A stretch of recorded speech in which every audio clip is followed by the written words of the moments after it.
Hello guys, আজকে ক্লাসে আমি এক্সেলে সুপারস্ক্রিপ্ট কিভাবে করা হয় সেটা দেখাবো।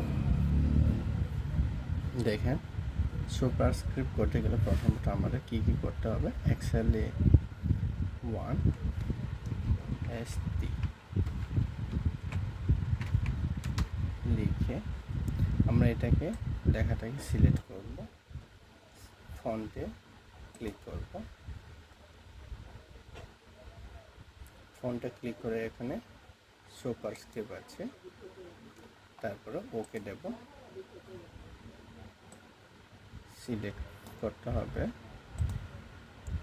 সুপারস্ক্রিপ্ট, ওকে। এখন দেখেন এখানে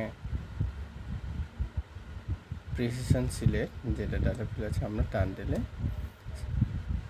সুপারস্ক্রিপ্ট এর কাজটা হয়ে গেল। ওকে, ঠিক আছে। আমরা এখানে এক্সেল কীভাবে সুপারস্ক্রিপ্ট এর কাজটা সহজে করে নিতে পারি সেটা কাজটা দেখানো হল। ওকে, ধন্যবাদ।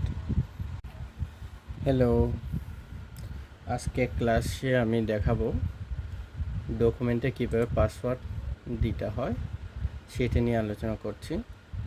এখন আমি একটা মাইক্রোসফট ওয়ার্ড ফাইল ওপেন করলাম। ওপেন করার পরে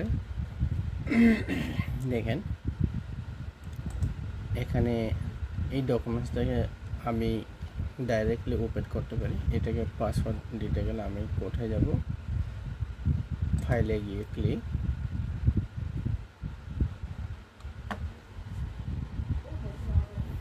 তারপর এখানে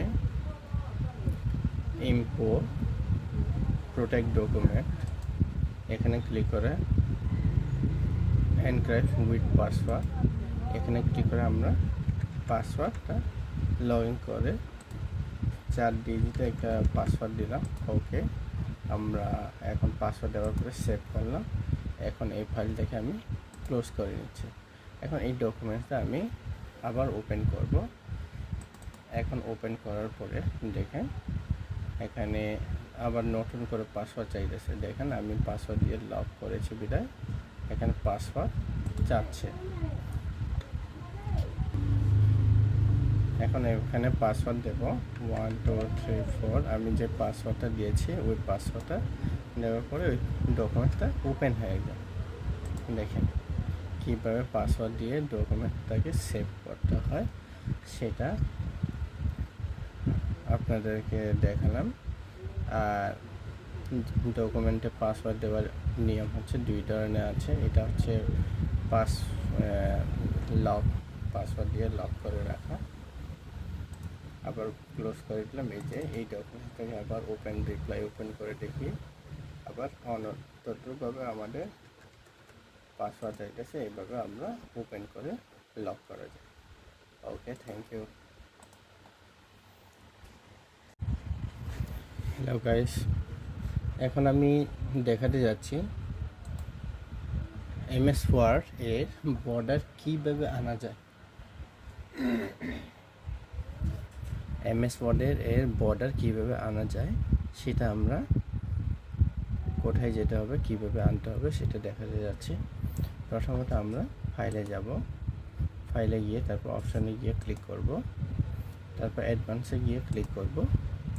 এখানে স্ক্রল ডাউন করে দেখেন এখানে শো টেক্সট বাউন্ডারি একটা আছে, তার উপরে কি আছে, শো কমেন্ট ডকুমেন্ট কন্টেন্ট। এখানে আছে শো টেক্সট বাউন্ডারি, এখানে টিক মার্ক যদি দেন তাহলে আমরা এই টেক্সট বাউন্ডারিটা আবার চলে আসবে। ওকে, থ্যাংক ইউ।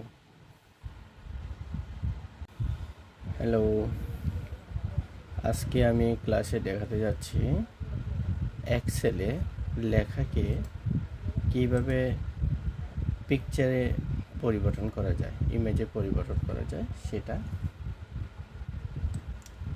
এটাকে আমি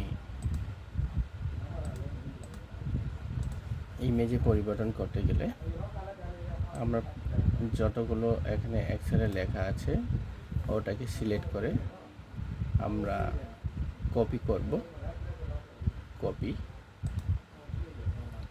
তারপরে আমরা ক্লিক করে এখানে পেস্ট অপশনে ক্লিক করে দেখেন এখানে পিকচার আছে, এখানে ক্লিক করলে এটা ইমেজে পরিবর্তন হয়ে গেছে। দেখেন আমরা ইমেজের আকারে পেয়ে গেছে।